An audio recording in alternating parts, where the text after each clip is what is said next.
Hey everybody, Yankee here. You know, there's been a lot of talk going around on the internet lately, especially on YouTube, about timing issues with the Colts. And I've seen a lot of people posting videos of them slowly pulling the trigger and showing you, oh, look, the little cylinder stop didn't pop up before the hammer fell.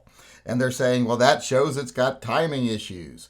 Well, you know, I'm not saying that there's not Colts with timing issues. Of course there are. There's Colts with timing issues. There's Rugers with timing issues. Smith & Wessons with timing issues. There's probably even Courts out there with timing issues. It happens. A gun can come from the factory that way, or it can just develop over time if you shoot it a lot.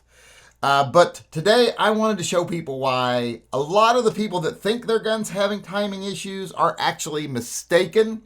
They're just not being told how the guns work. So I want to show you how the Colt works in comparison to a Smith & Wesson and a Ruger, and see if I can help kind of assuage the fears of some people that their Colts have timing issues just because they're not able to get that cylinder lock to engage before the hammer falls. Now, before I do this, I do want to say one thing, a little disclaimer here. I have no reason to defend Colt. I don't own Colt stock or anything. In fact, I do own a little Smith & Wesson and Ruger stock, just a tiny bit. But if anything, I should be slamming Colt and promoting Smith & Wesson and Ruger. But I just don't like when people spread misinformation or people just have the wrong idea about something.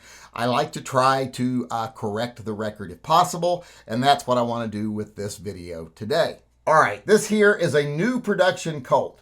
I'm going to pull the trigger, and I'm going to let it rotate slowly. You saw the cylinder stop drop down to allow it to start rotating, then popped back up. Pulling it slowly, pulling it slowly. Cylinder stop still hasn't engaged, and that's about as far back as I can go. But when I pull the trigger, you can see the cylinder stop's engaged. You try to rotate that cylinder, it ain't moving at all. That is not a flaw. That's just how it works. Let's compare it here to a Ruger. If you see here, I pull the trigger, same thing, cylinder stop comes down, lets it start to rotate, goes back up. But there, you hear that? You can see and hear that cylinder stop engage before the trigger travels fully backwards. Trigger goes back a little further and then goes forward. Cylinder is locked up. In fact, this wiggles way more than the Colt one did. The Colt one had no wiggle. This has got a little wiggle. All right, now let's try it with a Smith & Wesson. I don't know if you'll even be able to see it because of the way they position the cylinder stop, but when you pull the trigger slowly, you'll see it goes down and then comes back up. There, and right there you can actually hear and feel and see, if you can see it, the cylinder stop engage. And now the trigger has some more motion, boom, and then it fires. That's the way they work. That's not the way Colts work. And it's not just the new Colts, it's the old Colts too. Here's a Magnum carry, one of their older guns. This is one of what you would consider an original Colt gun.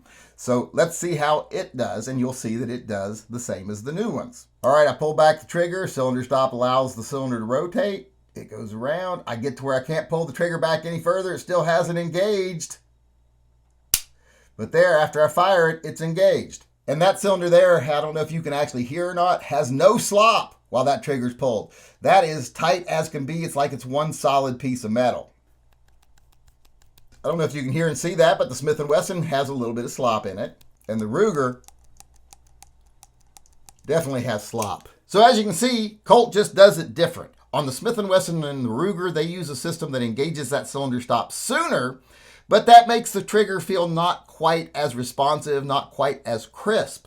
But they're fine with that. Colt, on the other hand, they like that more responsive, more crisp trigger. So they engage their cylinder stop differently. It gets to the point where it can't go any further, and then the trigger breaks and the cylinder stop goes up a split second sooner to make sure the cylinder doesn't rotate any further.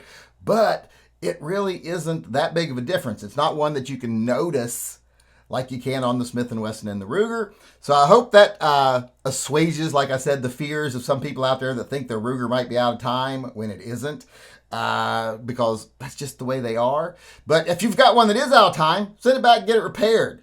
But in most cases, people that are panicking over that little detail there are panicking for no reason, because that's just the way they work. This gun here works fine, and you can see how it works when I pulled the trigger, but when I take it to the range, this gun is perfectly timed and has a better trigger than either of those other guns.